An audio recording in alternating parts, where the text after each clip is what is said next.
Innal hamdalillah nahmaduhu wa nasta'inuhu wa nastaghfiruh wa na'udzu billahi min shururi anfusina wa min sayyiati a'malina man yahdihillahu fala mudilla lahu wa man yudlilhu fala hadiya lahu asyhadu an la ilaha illallah wahdahu la syarika lahu wa asyhadu anna Muhammadan 'abduhu wa rasuluh. Allahumma salli wa sallim wa barik ala nabiyyir rahmah wal qudwah wa ala alihi wa sahbihi wa man da'a bi da'watihi wastanna bi sunnatihi ila yaumil qiyamah. Allahumma la ilma lana illa ma 'allamtana innaka antal alimul hakim. Allahumma 'allimna ma yanfa'una wanfa'na bima 'allamtana wa zidna ilma. وأرنا الحق حقا وارزقنا اتباعه وأرنا الباطل باطلا وارزقنا اجتنابه واجعلنا ممن يستمعون القول فيتبعون أحسنه وأدخلنا برحمتك في عبادك الصالحين. اللهم لا سهل إلا ما جعلته سهلا وأنت تجعل الحزن إذا شئت سهلا. Alhamdulillahirabbil alamin. Segala puji dan syukur marilah senantiasa kita haturkan, kita sampaikan kehadirat Allah Subhanahu wa taala atas segala karunia dan juga kucuran rahmat-Nya kepada kita semua, hingga sampai di pagi hari ini kita masih diberikan berbagai kemudahan, kesempatan dan juga kekuatan untuk melangkahkan kaki kita hadir di rumah Allah guna melaksanakan sholat subuh berjamaah. Kemudian kita lanjutkan dengan duduk dalam satu majelis untuk thalabul ilmi. Bapak-bapak kaum muslimin rahimakumullah, pagi ini kita akan melanjutkan ngaji tentang sirah nabawiyah, tentang sejarah perjalanan kehidupan baginda Rasulullah sallallahu alaihi wa ala alihi wasallam. Di pertemuan kita yang terakhir, kalau tidak salah, pembahasan kita sampai pada kisah pembunuhan yang dilakukan oleh orang-orang Quraisy terhadap seorang sahabat Nabi yang bernama Khubayb bin Adi radhiyallahu anhu. Masih ingat atau sudah lupa? Sudah lupa atau sudah nggak ingat? Dua-duanya. Sudah lupa atau sudah nggak ingat ya dua-duanya? Flashback sekilas ya. Jadi ada beberapa orang dari suku Al-Qarah dan Adl. Mereka datang kepada Rasulullah SAW untuk meminta dikirimkan beberapa guru ke tengah-tengah kaum mereka. Mereka cerita, ya Rasul, di tengah kami ini agama Islam sudah mulai ada, tetapi semuanya masih awam. Utuslah kepada kami beberapa orang sahabatmu yang bisa mengajarkan Al-Quran untuk kami, bisa menjelaskan tentang Islam kepada kami. Akhirnya diutus 6 sahabat Nabi. Ternyata dalam perjalanan ke-6 sahabat Nabi ini dijebak. Tanpa persiapan dari ke-6 sahabat Nabi ini, tiba-tiba mereka sudah dikepung. Lalu yang mengepung ini mengatakan apa? Kami tidak akan membunuh kalian. Kami tidak ingin membunuh kalian. Karena secara hubungan langsung, yang menangkap dan menjebak para sahabat Nabi ini tidak punya dendam pribadi kepada kaum muslimin. Kami tidak akan membunuh kalian. Kami hanya ingin menangkap kalian, lalu menjual kalian kepada orang-orang Quraisy. Nah, kemudian dari 6 sahabat ini terjadi perbedaan pandangan. Sebagian memilih untuk melawan dan akhirnya nanti semuanya syahid, meninggal dunia. Nah, sebagian memilih untuk menyerah. Nah, salah satu yang memilih menyerah adalah sahabat Nabi namanya Khubayb bin Adi radhiyallahu anhu. Setelah menyerah ditangkap, Khubayb bin Adi dijual kepada orang Quraisy. Lalu orang Quraisy membawa Khubayb bin Adi ini kemana? Ke Tan'im, Tan'im itu satu wilayah yang sudah di luar tanah haram. Jadi bukan ataupun belum masuk ke wilayah tanah haram. Jadi istilahnya tanah halal. Khubayb bin Adi diikat dan dibawa ke Tan'im. Mau dieksekusi, mau dibunuh. Nah, sebelum dibunuh, Khubayb bin Adi punya satu permintaan terakhir. Jadi kalau boleh, izinkan aku sholat 2 rakaat sebelum dieksekusi. Nah, karena permintaannya hanya sholat di dalam tanda kutip, maka diizinkan. Kemudian Khubayb bin Adi mengerjakan sholat 2 rakaat dengan sholat yang sangat khusyuk, sangat bagus, tetapi beliau sengaja tidak melama-lamakan sholatnya. Kenapa? Karena Khubayb bin Adi ingin menunjukkan kepada orang-orang kafir Quraisy bahwasanya beliau tidak takut mati. Ya, coba kalau Bapak ada di posisi Khubayb bin Adi, sebelum dieksekusi dikasih kesempatan sholat terlebih dahulu. Nah, kira-kira kalau Bapak yang sholatnya lama atau sebentar? Mesti lama. Meskipun hafalan Bapak sedikit, sholatnya pasti lamain. Baca Al-Ikhlas diulang 1000 kali lah biar apa? Lama. Kenapa? Karena kalau sholatnya lama kan setidaknya bisa mengulur waktu kematian.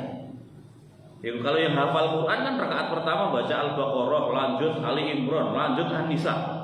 Itu sudah 3 jam. Rakaat kedua gitu lagi. Al-Maidah, Al-An'am, Al-Anfal misalnya. Itu tambah 3 jam lagi. 6 jam. Lumayan kan? Mengulur waktu 6 jam. Tapi Khubayb bin Adi sengaja beliau sholatnya ringkas, tidak terlalu lama. Kenapa? Karena beliau tidak ingin orang-orang kafir itu menuduh dia sengaja memperlama sholat gara-gara takut mati.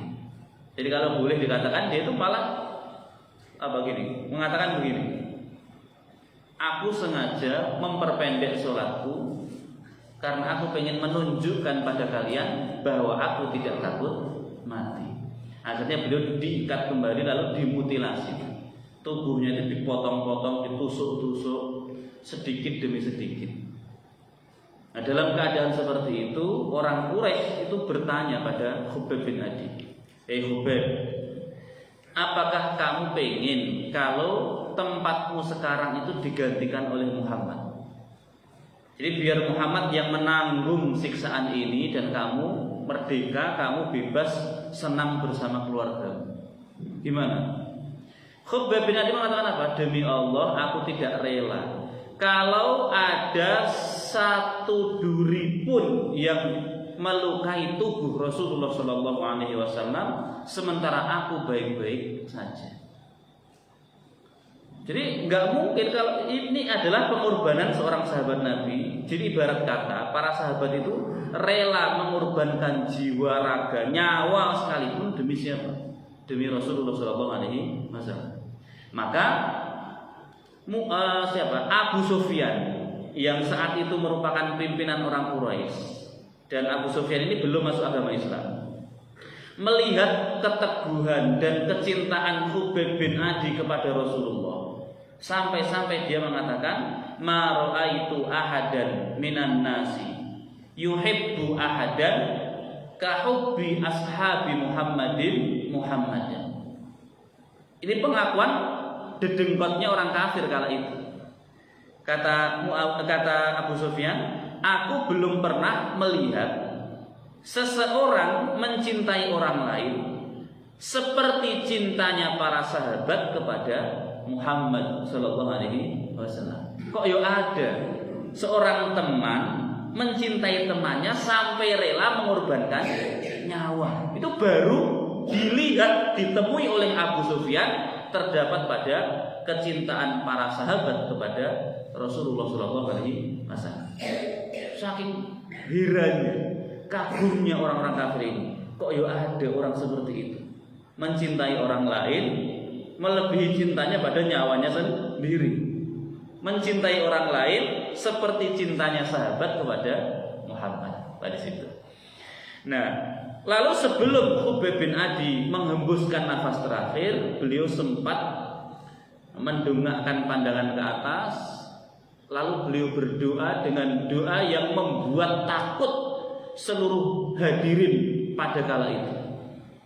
Ya, karena Khubayb bin Adi ketika dimutilasi, dieksekusi, itu dijadikan bahan tontonan, Pak, dilihat oleh orang-orang kafir. Nah, ketika beliau dieksekusi sebelum nyawanya ataupun ruhnya berpisah meninggalkan jasad, beliau sempat berdoa dengan doa yang membuat takut orang-orang yang hadir pada kala itu.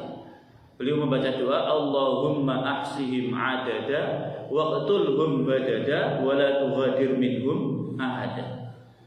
Ya Allah, ahsihim adada, dicatat mereka semua ya Allah. Lihat mereka semua, catat mereka semua ya Allah. Waqtulhum badada, dan habisi mereka semua ya Allah. Wala tughadir minhum ahada, jangan biarkan seorang pun mereka yang lolos ya. Itu doa yang membuat ketakutan. Bahkan kalau ada orang tua ngajak anaknya, saking takutnya orang tua ini, mereka sampai menutup telinga anaknya. Gara-gara mereka nggak pengen anaknya mendengar doa yang menakutkan. Dan doa itu betul-betul dahsyat, meskipun ya doa itu tidak dijabah oleh Allah Subhanahu wa taala. Ya, karena kalau doa itu diijabah itu malah bahaya.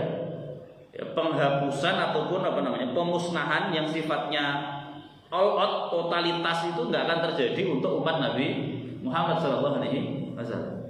Ya, tapi setidaknya kan doa itu membuat ketakutan orang-orang kafir.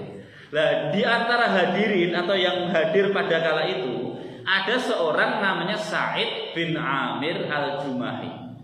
Dia masih kafir. Dia melihat dengan kedua matanya sendiri bagaimana Khubayb bin Adi, sahabat Nabi ini, dieksekusi. Dan dia mendengar dengan kedua telinganya sendiri doa yang dibaca oleh Khubayb bin Adi. Gara-gara itu Khubayb bin Adi itu gelisah. Berhari-hari gak bisa tidur, makan gak enak. Tidur gak nyenyak, makan gak enak. Gara-gara kebayang-bayang terus bagaimana Khubayb bin Adi dieksekusi, dibunuh, terus bagaimana dia memanjatkan doa kepada Allah Subhanahu wa taala. Membuat Sa'id bin Amir ini ketakutan, berhari-hari nggak bisa tidur dan tidak enak makan. Tetapi karena itulah Sa'id bin Amir kemudian penasaran pada sosok yang namanya Muhammad. Kok ada orang seperti Khubayb bin Adi rela mati demi Muhammad. Diselidiki, akhirnya itu menjadi wasilah dan sebab Sa'id bin Amir masuk agama Islam. Ternyata dibalik meninggalnya seorang sahabat Nabi atau dibalik seorang sahabat Nabi yang dieksekusi, yang dibunuh, itu ternyata ada hikmah. Di antaranya apa? Ada orang-orang kafir yang masuk agama Islam. Salah satunya adalah Sa'id bin Amir al-Jumahi. Gara-gara itu beliau masuk agama Islam. Kemudian mulai belajar Islam. Islamnya semakin bagus, sampai nanti usianya lebih lama dibanding Rasulullah. Rasulullah sudah wafat, Sa'id bin Amir ini masih hidup. Ganti Khalifah Abu Bakar As-Siddiq, Sa'id bin Amir masih hidup. Abu Bakar meninggal dunia, Sa'id bin Amir masih hidup. Lalu diganti oleh Umar bin Khattab. Ketika kaum muslimin dipimpin oleh Umar bin Khattab, Umar bin Khattab menjadi Amirul Mukminin. Dan Sa'id bin Amir ini ditunjuk oleh Umar bin Khattab untuk menjadi gubernur. Di mana gubernur di satu wilayah namanya Hims. Hims itu nama lainnya adalah Kuwaifah. Kuwaifah itu bahasa Indonesianya Kufah kecil. Kufah itu di mana? Di Irak. Nah, di Irak diangkat jadi gubernur. Jadi kalau masa itu namanya gubernur yang menguasai satu wilayah itu ditunjuk oleh khalifah, oleh Amirul Mukminin. Ya. Ketika beliau diangkat, ditunjuk jadi khalifah, awalnya beliau menolak. Ya, karena namanya ulama zaman dahulu, para sahabat Nabi itu mereka ya sebisa mungkin akan menghindari jabatan. Ya, karena sudah terlalu berat tanggung jawabnya. Ketika mau diangkat jadi gubernur itu awalnya menolak. Tapi kemudian Sa'id bin Amir itu dimarahi oleh Umar bin Khattab. Nah, kalau orang baik tidak mau jadi pemimpin, nanti masyarakat akan dipimpin oleh orang-orang yang tidak baik. Nah, kalau orang soleh, orang yang baik, orang yang jujur tidak mau jadi pemimpin, dan nanti yang akan jadi pemimpin adalah orang-orang yang tidak baik. Oh, Umar marah. Kamu itu nunjuk aku jadi khalifah pemimpin. Sekarang kamu diminta membantuku, malah kamu tidak mau. Nah, akhirnya dengan berat hati Sa'id bin Amir itu ya bersedia untuk menjadi gubernur di wilayah Himsah. Berangkat dia ke Irak jadi gubernur. Setahun, 2 tahun, bertahun-tahun tidak ada kabar. Ya tidak ada kabar itu berarti baik-baik saja. Ya, berjalan normal lah ya, kepemimpinan Sa'id bin Amir. Sampai suatu hari ada beberapa orang dari Kuwaifah ini, dari Himsah ini datang ke Madinah menghadap Umar bin Khattab radhiyallahu anhu. Nah, mereka menghadap pada Umar, ngapain? Mau minta bantuan. Ternyata yang datang ini adalah orang-orang miskin, mau minta bantuan kepada khalifah, yaitu Umar bin Khattab. Setelah ditemui oleh Umar bin Khattab, kata Umar apa? Uktubu li asma'a fuqara'ikum. Sudah, sekarang tuliskan nama-nama orang miskin di daerah kalian, sehingga nanti aku bisa membantu mereka. Nah, kalian di sini kan mau minta bantuan, ya tentu bukan untuk kalian sendiri, tapi juga untuk masyarakat kalian. Silakan tulis nama orang-orang miskin, nanti aku bantu mereka. Ditulis Pak, 1, 2, 3, 4, mungkin draftnya itu banyak. Setelah selesai ditulis, diserahkan pada Umar bin Khattab. Oleh Umar dibaca satu-satu. Si fulan, si fulan, si fulan, si fulan, itu semuanya nama asing, nama yang ya bisa jadi tidak dikenali oleh Umar bin Khattab. Sampai di nama terakhir, di situ tertulis Sa'id bin Amir. Dan ini yang membuat Umar bin Khattab penasaran, itu nama Sa'id bin Amir ini. Sa'id bin Amir, beliau bertanya-tanya, ini rasa-rasanya aku kenal nama ini, tapi masa yang itu? Gitu. Akhirnya beliau tanya, ini yang terakhir, waman Sa'id ibnu Amir. Sa'id bin Amir ini siapa? Yang kalian tulis nomor terakhir Sa'id bin Amir ini siapa? Qalu, mereka menjawab, amiruna, beliau adalah gubernur kami. Lah, Umar bin Khattab kaget mendengar jawaban dari sebagian rakyatnya tadi. Lalu beliau bertanya lagi, amirukum fakir? Loh, gubernur kalian itu miskin. Gubernur kalian itu miskin. Kok bisa gubernur kalian miskin? Kan nggak normal. Namanya gubernur kok miskin itu aneh ya. Gubernur kalian miskin. Qalu bala, mereka menjawab benar. Lalu mereka menunjukkan buktinya, menyampaikan apa? Tanda kalau gubernur mereka itu betul-betul miskin. Itu apa? Berhari-hari kami sering melihat di rumah gubernur kami itu dapurnya tidak ngebul. Tanda kalau keluarganya nggak bisa masak. Nah, jadi kalau zaman dahulu nandai orang itu kaya atau miskin, lihat saja rumahnya. Nah, kalau sering keluar asap berarti apa? Mampu, karena sering masak. Nah, kalau nggak, ini berhari-hari nggak keluar asap berarti nggak mampu, hanya makan kurma air putih, kurma air putih. Nah, seperti itu. Lah, mendengar itu Umar bin Khattab nangis. Ya, bagaimana tidak nangis? Karena beliau yang menunjuk Sa'id bin Amir untuk menjadi gubernur. Kok ternyata dalam perjalanan kehidupannya gubernurnya malah miskin, kesusahan. Padahal yang namanya gubernur di masa dahulu itu dapat bayaran atau tidak? Dapat, Pak, sama. Ya, gubernur atau siapapun yang memiliki jabatan di masa dulu itu tetap dapat kafalah, dapat upah. Ya, diambilkan dari Baitul Mal kaum muslimin, dapat bayaran. Lah kok bisa gubernur yang dapat bayaran, dapat gaji, hidupnya susah, hidupnya miskin?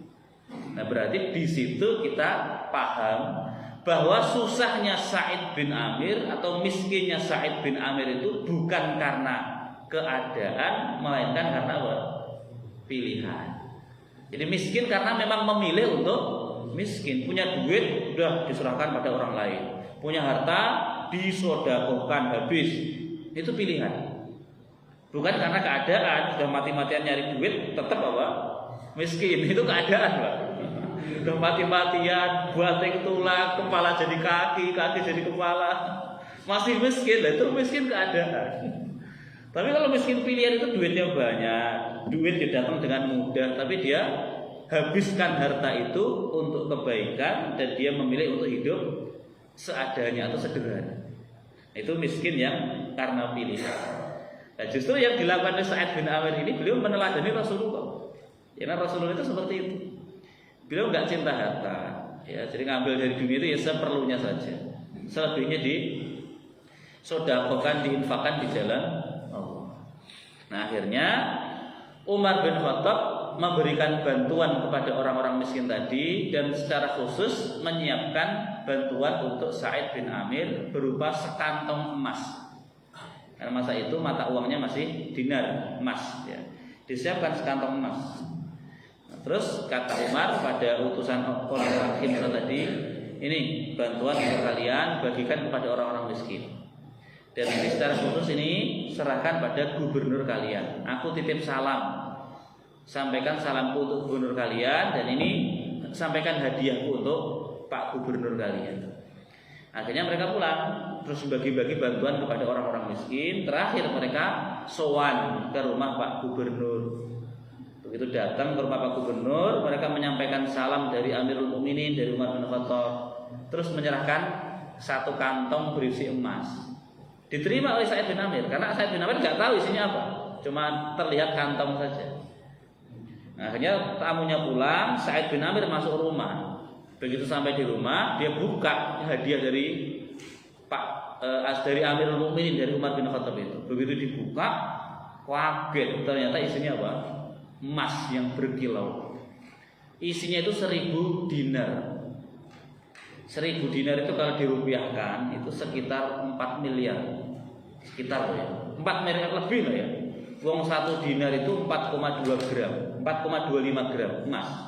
Nah, sekarang emas 1 gram itu sudah tembus 1 juta lebih.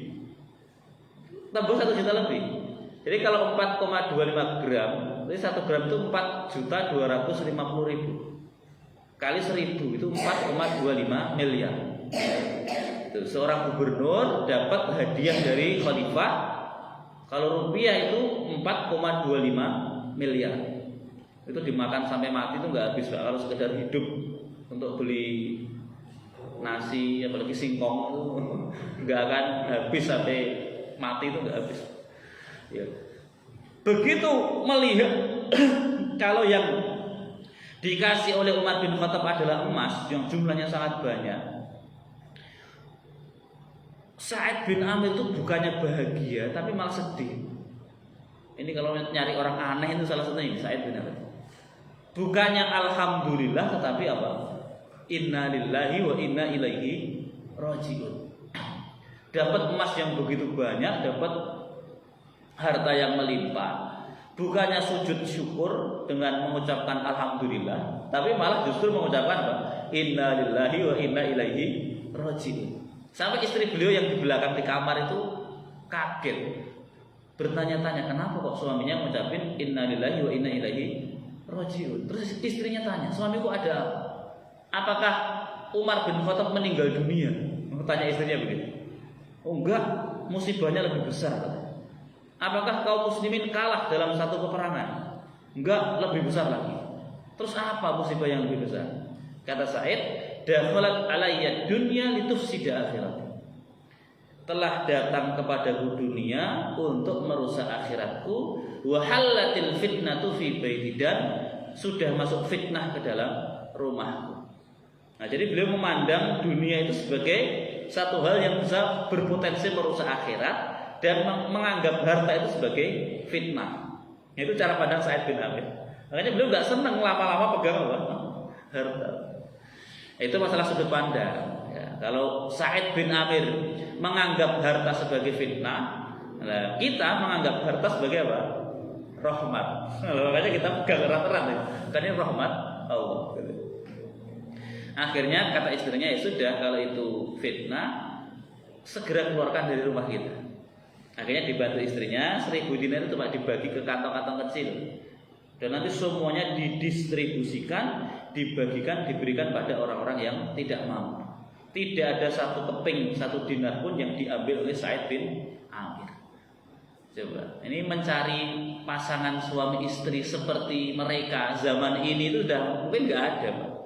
Ya suaminya dapat harta banyak, terus istrinya malah nyuruh untuk sedekahin semua.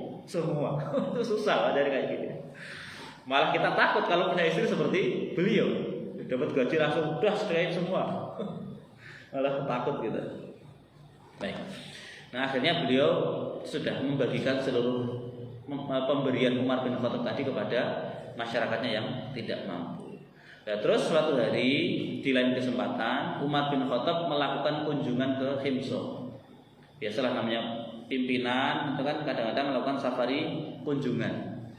Ya, begitu sampai di Himso ini tanpa sepengetahuan gubernur, Umar bin Khattab ketemu masyarakat. Ya, lalu Umar bin Khattab tanya, gimana pendapat kalian tentang Pak Gubernur? Selama beliau jadi gubernur, memimpin kalian itu ada nggak yang kalian komplainkan tentang beliau? Terus kata masyarakatnya apa? Ya secara umum gubernur kami itu baik, soleh, kemudian tanggung jawab. Tetapi ada 4 hal yang membuat kami bertanya-tanya. Yang kami selama ini pengen bertanya tapi kami nggak berani. Ada 4 hal yang mau diadukan oleh masyarakat kepada Pak Gubernur. Akhirnya keesokan harinya Pak, Umar bin Khattab memediasi antara gubernur dengan masyarakat. Masyarakat dikumpulkan, gubernur dihadirkan. Nah, terus setelah semuanya kumpul, kata Umar apa? Wahai masyarakat, ini di depan kalian ada gubernur kalian, pemimpin kalian. Kalian mau komplain apa? Silahkan. Satu angkat tangan. Wahai khalifah, gubernur kami itu katanya, kalau kami perhatikan tidak pernah keluar di pagi hari. Beliau ini baru keluar kalau matahari sudah tinggi, artinya sudah masuk waktu siang. Lah kemana beliau di waktu pagi? Kok pagi hari itu nggak kelihatan? Saya habis sholat subuh terus pulang itu nggak nongol lagi, baru nongol lagi kalau sudah agak siang. Terus kata Umar pada gubernur, wahai gubernur, gimana penjelasan? Lalu Sa'id bin Amir jawab, wahai khalifah dan wahai masyarakat, sebenarnya aku nggak senang untuk menyampaikan hal ini, tapi kalau ini jadi fitnah ya aku sampaikan. Aku itu tidak punya pembantu. Ya seorang gubernur tidak punya pembantu. Setiap pagi itu aku harus apa? Menyiapkan makanan untuk keluarga. Ya kalau pas ada tepung ya ada gandum, ya gandum itu diayak. Kemudian dibuat adonan, terus dipanggang jadi roti. Dengan itu aku masih makan anak istriku. Dan itu selesai baru kalau matahari sudah agak tinggi. Ya, setelah aku ngurusi keluarga aku baru keluar untuk ngurusi masyarakat. Itu Pak Gubernur masak untuk keluarganya sendiri. Jadi kalau masa dahulu laki-laki masak itu biasa, ya. Laki-laki masak, ya, karena memang itu hal yang lumrah ya. Kayak Nabi Muhammad aja ya jahit bajunya sendiri, ngesol sepatu sendiri, nimba airnya Pak sendiri. Nah, itu satu hal yang lumrah. Nah kalau sekarang udah aneh, laki-laki kok masak itu kalau bukan koki ya aneh. Dalam rumah tangga yang masak suaminya, istrinya tinggal apa? Makan. Itu aneh. Nah, akhirnya masyarakat puas dengan jawaban gubernur. Lalu kata Umar, apalagi yang kalian adukan? Terus yang kedua, begini wahai khalifah, gubernur kami itu tidak mau menerima tamu di malam hari. Kalau siang hari oke, beliau siaga, siapapun dilayani. Tapi kalau malam hari beliau nggak mau nemui siapa. Terus kata Pak Gubernur apa? Wahai masyarakat, wahai khalifah, aku sudah menjadikan waktu siang untuk kalian, untuk masyarakat. Waktu malamku sengaja kukhususkan untuk ibadah kepada Allah Subhanahu wa Ta'ala. Jadi ibarat siang hari untuk melayani masyarakat, malam hari untuk melayani Allah Subhanahu wa Ta'ala. Ya, masyarakat puas, enggak apa-apa begitu. Terus apa lagi? Yang ketiga, kami perhatikan gubernur kami itu mesti ada 1 hari setiap bulan. Mesti ada 1 hari dalam 1 bulan di mana beliau ini enggak keluar rumah. Pokoknya ada 1 hari kami perhatikan itu mesti enggak kelihatan. Lah, kemana 1 hari itu? Lalu Pak Gubernur menjelaskan, begini. Aku katanya hanya punya baju yang melekat di badan ini cuma satu-satunya. Baju ini kucuci sebulan sekali. Hari itu aku gunakan untuk nyuci pakaianku, sehingga aku nggak punya pakaian untuk keluar. Aku harus nunggu sampai bajuku kering. Lah kering-kering kalau sudah sore, sudah masuk waktu malam, sehingga hari itu aku tidak bisa keluar. Nih gubernur bajunya cuma satu. Ya, tapi kita bapak-bapak jangan membayangkan baju satu itu baunya kayak apa, jangan. Karena di sana itu beda, Pak. Ya, coba bapak misalnya pergi haji atau umroh.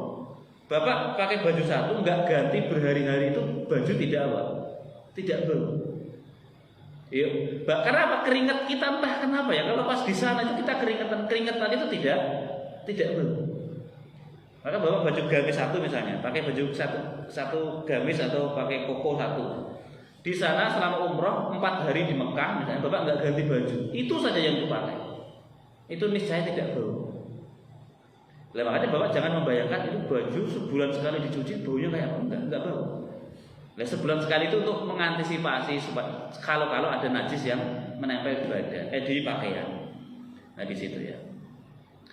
Nah terus ini baru 3. Terus apa lagi yang terakhir? Yang terakhir gubernur kami itu tuh sering kami lihat itu tidak ada angin, tidak ada hujan, tiba-tiba dia ketakutan terus jatuh pingsan. Beliau itu punya penyakit apa? Kok pas tiba-tiba pas lagi kumpul misalnya, lagi rapat misalnya, kok beliau tiba-tiba matanya apa? Seperti ketakutan, menggigil, kemudian jatuh pingsan. Ada apa? Nah, terus kata Said, aku itu tidak sakit apa? Aku ketika pingsan itu karena teringat satu peristiwa yang pernah kulihat dengan kedua mataku sendiri. Yaitu ketika ada seorang sahabat Nabi namanya Khubayb bin Adi dimutilasi, dieksekusi oleh orang-orang kafir Quraisy. Setiap kali aku teringat kejadian itu dan aku terngiang-ngiang doa yang dibaca oleh Khubayb bin Adi tadi, aku ketakutan dan akhirnya jatuh pingsan. Jadi bukan karena penyakit, tapi karena rasa takut. Ya, jangan-jangan nanti dia disiksa oleh Allah, jangan-jangan nanti dia tidak diampuni oleh Allah. Gara-gara itu beliau jatuh pingsan. Nah, akhirnya apa? Masyarakat puas dengan jawaban Pak Gubernur, dan Umar bin Khattab juga puas dengan jawaban gubernurnya. Nah, karena puas, akhirnya Umar bin Khattab lagi-lagi memberikan hadiah emas 1000 dinar lagi. Dan Sa'id bin Amir kembali membagikan 1000 dinar itu kepada masyarakatnya. Nah, inilah satu sosok yang bernama Sa'id bin Amir. Beliau masuk Islam gara-gara menyaksikan seorang sahabat Nabi yang bernama Khubayb bin Adi dibantai oleh kaum kufar Quraisy. Ya, baik. Nah, sekarang kita lanjut. Ternyata kejahatan orang-orang kafir terhadap kaum muslimin itu tidak berhenti sampai di situ. Fi Sofar, jadi pada bulan Sofar, berarti 4 bulan setelah perang Uhud. Ini masih di tahun ketiga Hijriah. Maaf, ini masuk tahun keempat Hijriah, ya, karena perang Uhud itu terjadi tahun ketiga Hijriah. Nah, ini terjadi di bulan Sofar, Muharram Sofar, berarti sudah masuk ke tahun keempat Hijriah. Datang seorang kafir namanya Abu Barok Amir ibnu Malik, namanya Amir bin Malik. Datang kepada Nabi Shallallahu Alaihi Wasallam. Begitu ke Madinah. Jadi orang kafir namanya Amir bin Malik ini, Abu Barok Amir bin Malik ini datang ke Madinah menemui Nabi Muhammad. Karena Abu Barok Amir bin Malik ini masih kafir, maka kesempatan itu dijadikan momen oleh Nabi untuk mendakwai Abu Barok ini. Nabi mengajak Abu Barok untuk masuk agama Islam. Lah Abu Barok dia tidak merespon dengan iya atau tidak. Nah, pas didakwa itu ya tidak masuk Islam, tetapi juga tidak menyampaikan penolakan. Malah Abu Barok ini punya permintaan pada Nabi. Apa permintaannya? Ya Muhammad, wahai Muhammad, lau ba'athta rijalan min ashabika ila ahli Najd. Gimana kalau engkau mengutus beberapa orang sahabatmu ke penduduk Najd? Fadda'auhum ila Amerika, sehingga nanti sahabatmu ini bisa mendakwai penduduk Najd. Rajautu an yastajibu laka, aku berharap ada di antara mereka yang masuk agama Islam. Dan ini permintaannya sama seperti kejadian sebelumnya. Namanya Abu Barok Amir bin Malik datang pada Nabi, dia dalam keadaan kafir, didakwai ya nggak mau masuk agama Islam, tapi juga nggak menolak. Terus dia malah punya permintaan, gimana kalau engkau utus beberapa orang sahabatmu untuk berdakwah di Najd, ya di Najd. Nanti aku berharap ada di antara penduduk Najd itu yang masuk agama Islam. Terus jawab Nabi apa? Inni akhsha alaihim ahla Najd. Aku mengkhawatirkan para sahabatku dari perlakuan penduduk Najd, katanya. Ya karena Nabi mesti kepikiran, kenapa? Karena sebelumnya itu sudah ada permintaan yang sama. Orang datang pada Nabi minta dikirimkan guru, ternyata dijebak 6 sahabatnya semuanya dibunuh, semuanya meninggal dunia. Lah ini kembali datang orang yang masih kafir, belum masuk agama Islam, meminta kepada Nabi agar Nabi kembali mengutus beberapa sahabat berdakwah di daerah mereka. Maka Nabi merespon, ya aku mengkhawatirkan sahabatku, kalau terjadi apa-apa bagaimana? Terus kata Abu Hurairah apa? Ana lahum jar, aku yang menjamin keamanan mereka. Nah, jadi karena Nabi sudah mendapat jaminan, aku yang menjamin keamanan mereka, maka Nabi akhirnya apa? Kembali mengutus sahabatnya dengan jumlah yang lebih banyak. Berapa? 40 sahabat. Dan 40 sahabat Nabi diutus. Ini ditugaskan untuk berdakwah. 40 ini ya orang-orang pintar, orang-orang pilihan. Ya karena yang diutus untuk dakwah itu nggak mungkin yang baru masuk Islam, yang belum paham agama kan nggak mungkin. Ini sahabat-sahabat ahli Quran, orang-orang pilihan. 40 orang sahabat untuk berdakwah di Najd. Dalam jaminan Abu Barok Amir bin Malik. Keselamatan mereka dijamin oleh seorang kafir ini. Nah, akhirnya mereka berangkat. Begitu mereka sampai di sana, ternyata Abu Barok dan kaumnya itu nggak mau memerangi sahabat Nabi ini karena mereka sudah berjanji. Ada perjanjian damai dengan kaum muslimin. Tetapi ternyata suku-suku lain mereka yang kemudian memprovokasi suku-suku yang lain agar mereka menyerang dan menangkap para sahabat Nabi. Jadi Abu Barok itu nggak salah sebenarnya, Pak. Abu Barok Amir bin Malik yang datang pada Nabi ini sudah berupaya untuk melindungi para sahabat Nabi. Dia dan kaumnya tidak mau memerangi sahabat Nabi. Tetapi suku lain, nanti ada Ri'lan namanya, suku Ri'al, Usayyah, Al-Qara, Zakwan, 4 kabilah ini. Mereka membahu bersepakat untuk mengepung para sahabat Nabi yang 40 ini, kemudian membantai mereka semua. 40 orang ini dibunuh, disisakan cuma 1. Jadi dari 40 ini 39 dipastikan sudah mati. Lalu ada seorang sahabat yang dibiarkan nggak mati tapi sudah terluka parah. Jadi mereka mikirnya gini, udah biarin aja dia, nanti juga mati sendiri. Tapi ternyata malah dia nggak mati, Pak. Sampai nanti ganti generasi itu sahabat Nabi ini malah belum mati. Namanya adalah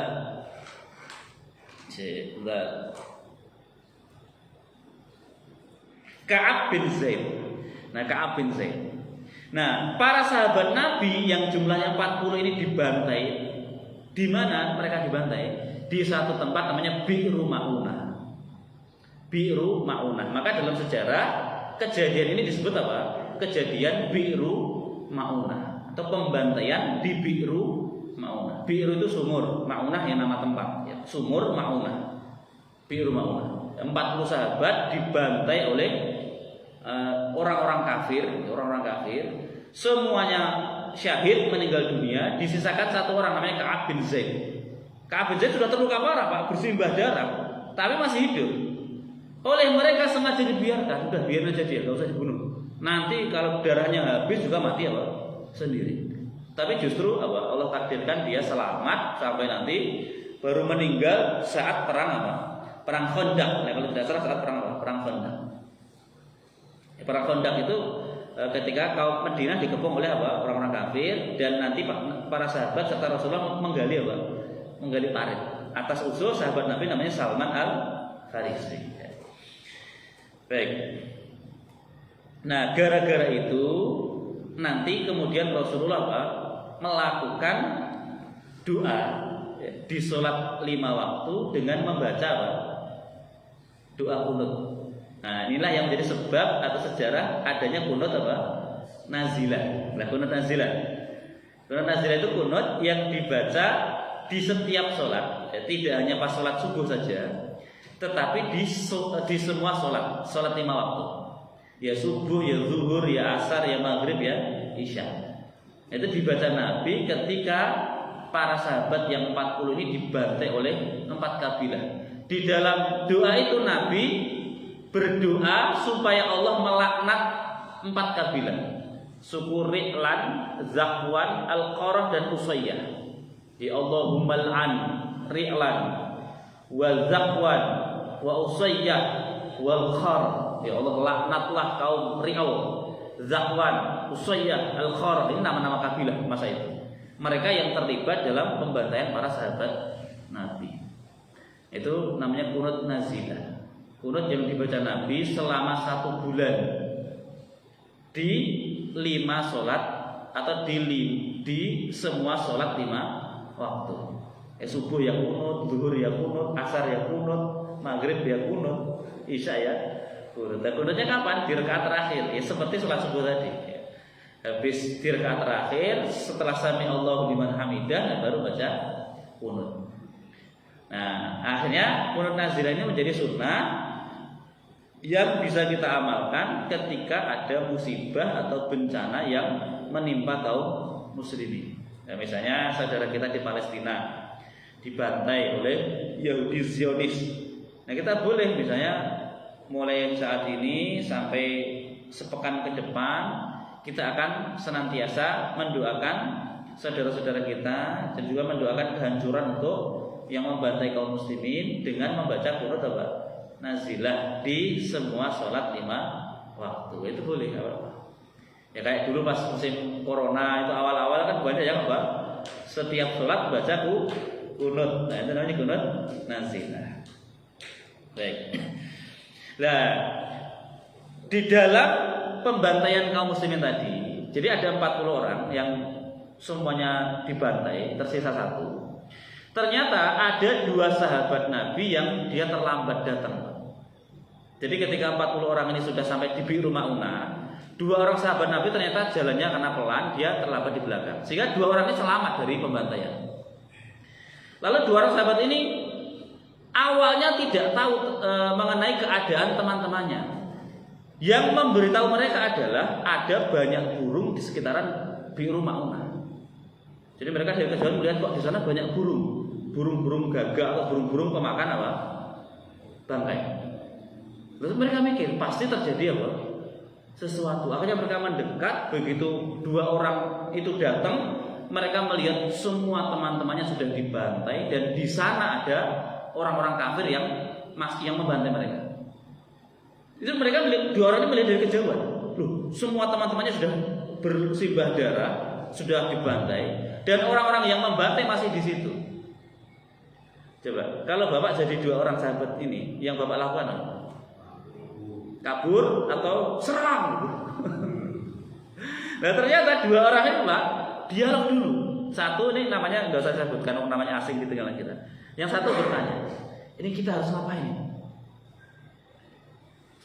Terus yang satu usul, bagaimana kalau kita kembali saja ke Madinah? Kita lapor pada siapa? Rasulullah. Nah, yang satu nggak terima, enggak, saudaraku ada di sana. Enggak mungkin aku meninggalkan saudaraku, aku harus apa? Menolong saudaraku. Makanya 1 orang itu bukan saudara karena 2 orang ini kan.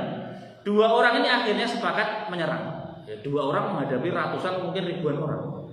Akhirnya 2 orang ini berhasil ditangkap. Yang satu dibunuh, yang satu dilepaskan. Nah, yang satu dibunuh, yang satu dilepaskan. Karena memang masih ada hubungan kesukuan. Nah, yang satu ditangkap, yang satu dibunuh, yang satu dilepaskan. Nah, sahabat Nabi yang dilepaskan ini akhirnya kembali ke Madinah. Dalam perjalanan pulang ke Madinah, mereka bertemu di tengah jalan berpapasan dengan 2 orang dari kabilah Bani Amir. Bani Amir itu siapa? Bani Amir itu tadi kaum kabilah yang pimpinannya datang pada Nabi meminta Nabi untuk mengutus sahabat ke kaum Najd tadi. Saya ulang lagi ya. Jadi yang tadi datang pada Rasulullah namanya siapa? Abu Barok Amir bin Malik. Ini dari kabilah Bani Amir. Lah Bani Amir ini punya, meskipun kafir, punya perjanjian damai dengan kaum muslimin, maka tidak boleh diperangi. Namanya perjanjian damai itu harus saling menghormati, saling tolong menolong, tidak boleh diperangi. Nah, dalam perjalanan pulang, sahabat Nabi yang dibebaskan ini ketemu dengan dua orang kabilah Bani Amir. Sahabat Nabi ini tidak tahu kalau Bani Amir itu punya perjanjian damai dengan kaum muslimin. Dia hanya berpikir, oh ini adalah kabilah yang tadi membantai teman-temanku. Maka sahabat satu ini berniat untuk membunuh dua orang. Begitu ketemu, kemudian sama-sama istirahat, sahabat ini nunggu dua orang itu tidur. Begitu dua orang ini tidur, dibunuh oleh seorang sahabat Nabi. Yang dibunuh orang kafir betul, tapi dari kaum yang punya perjanjian damai dengan kaum muslimin. Nah, maka nanti konsekuensinya sahabat ini harus membayar apa? Diyat. Diyat itu denda. Ya kalau satu nyawa 10 unta, maka dua nyawa harus membayar apa? 20 unta. Akhirnya sahabat ini kembali ke Madinah, lapor pada Nabi. Yang Nabi marah, ya sampainya akhirnya tadi membaca dua kuno tadi. Terus untuk dua orang yang dibunuh oleh seorang sahabat Nabi ini, Nabi memutuskan untuk membayar diyat. Karena memang aturnya begitu. Ya kalau dengan orang kafir yang ada perjanjian damai dengan kaum muslimin itu nggak boleh diperangi. Kalau sampai ada yang membunuh orang kafir itu, konsekuensinya harus apa? Membayar diyat denda. Lalu Nabi Shallallahu Alaihi Wasallam untuk membayar diyat itu minta bantuan kepada orang-orang Yahudi. Yahudi namanya Bani Nadir, satu kabilah namanya Bani Nadir. Bani Nadir. Jadi Bani Nadir sama Bani Quraidah, satu lagi Bani Qainuqa. Kalau Bani Qainuqa sudah diusir dari Madinah gara-gara berkhianat. Ya. Lah, tersisa dua kabilah Yahudi, Bani Nadir sama Bani Quraidah. Mereka masih terikat perjanjian dengan kaum muslimin untuk saling tolong menolong. Maka Nabi datang ke tempat tinggalnya Bani Nadir. Ngapain? Nabi menyampaikan pada mereka agar mereka ikut iuran guna membayar apa? Diyat. Ketika ketemu Nabi, Yahudi Bani Nadir ini mereka tidak menolak, menyambut Nabi dengan baik. Oke Muhammad, kami setuju. Silahkan tunggu, kami akan siapkan apa? Diyatnya atau unta yang akan dibayarkan sebagai diyat. Akhirnya Nabi nunggunya di mana? Nunggu di samping bangunan, di samping rumah. Duduk nyender pada bangunan itu. Posisi duduknya Nabi itu dilihat oleh orang-orang Yahudi. Lalu ada satu orang Yahudi ngomong gini, siapa di antara kalian yang berani untuk membunuh Muhammad? Manjat gedung itu, bawa batu, terus jatuhkan batu besar itu ke kepalanya Muhammad supaya dia apa? Mati. Kalau nanti Muhammad mati, kita lepas dari apa? Bayang-bayang Muhammad. Wah, ini pengkhianatan apa? Yahudi Bani Nadir. Nabi datang ke mereka baik-baik. Ya, datang baik-baik. Ya untuk namanya terikat perjanjian kerjasama kan, untuk menyampaikan bahwa Nabi Muhammad itu butuh sebagian harta mereka yang mau digunakan untuk membayar denda atau diyat. Gara-gara ada seorang sahabat yang membunuh dua orang kafir tetapi terikat perjanjian dengan kaum muslimin. Nah justru momen itu dimanfaatkan orang Yahudi sebagai kesempatan untuk menghabisi Rasulullah. Mereka mikir kapan lagi kita punya kesempatan emas seperti ini. Kalau kita nyerang Nabi saat Nabi dikepung sahabatnya, kita mesti kalah. Dan ini Nabi Muhammad malah datang sendiri ke sini. Posisinya juga pas di samping gedung itu. Kalau ada yang berani naik ke gedung itu manjat, bawa batu, timpukin saja, jauhin batu itu kena kepala Muhammad mesti mati. Nah, akhirnya ada satu orang, aku saja yang eksekusi. Dia udah siap-siap, mau ambil batu besar, mau masuk rumah manjat gedung itu. Tapi Nabi dapat informasi dari wahyu. Malaikat Jibril datang menyampaikan pada Nabi Muhammad tentang rencana jahat Yahudi Bani Nadir yang mau membunuh beliau. Makanya Nabi langsung pergi, berdiri dan beranjak meninggalkan Bani Nadir kembali ke Madinah. Sudah Nabi nggak ngomong apa-apa, nggak pamitan, langsung berangkat begitu saja. Sampai sahabat yang diajak Nabi beberapa orang itu mencari-cari, Nabi kemana? Tadi masih ada di sini kok sekarang sudah tidak ada. Akhirnya dikejar sampai kembali ke Madinah. Begitu sudah tiba di Madinah, Nabi baru cerita, aku kembali karena dapat wahyu, dapat informasi kalau Bani Nadir itu berkhianat, mau membunuh. Lalu Nabi menyiapkan para sahabatnya untuk mengepung siapa? Yahudi Bani Nadir ini. Lah kisah pengepungan Yahudi Bani Nadir dan nanti rumah-rumah mereka dibakar, pohon-pohon kurma dibakar, itu diceritakan lengkap di surat Al-Hasyr. Al-Hasyr itu juz 28, ya, Al-Mujadilah Al-Hasyr. Nah, itulah nanti cerita detailnya kita bahas di pertemuan yang akan datang. Nanti bagaimana kaum muslimin mengepung Bani Nadir itu selama 6 hari 6 malam. Nah, tapi Yahudi Bani Nadir itu memilih untuk bertahan. Kenapa? Karena dikompor-kompori oleh orang munafik namanya Abdullah bin Ubay bin Salul. Udah, kamu gak usah takut, kamu bertahan saja, kata Abdullah bin Ubay bin Salul. Nanti pokoknya kalau kalian diperangi kami bantu. Kalau kalian diusir kami akan ikut bersama kalian. Itu ucapannya orang munafik, Pak. Dan itu hanya kalamun farik, omong kosong doang. Orang munafik itu kalau ngomong-ngomongnya apa? Kosong. Kalau kalian diperangi kami bantu. Zom, Pak, nggak mungkin berani gitu kan. Pas mereka diusir, apakah orang munafik ikut pergi? Nggak mungkin. Namanya kalamun farik, omong apa? Kosong. Sampai akhirnya nanti mereka akhirnya menyerah, Pak, nggak berani melawan. Baik.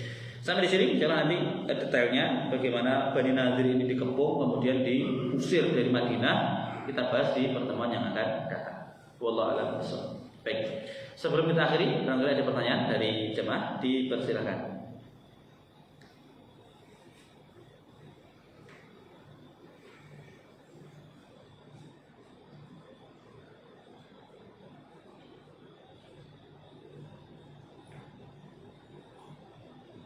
Bebas seputar sirah tadi boleh, yang lain juga boleh. Ada? Tidak ada?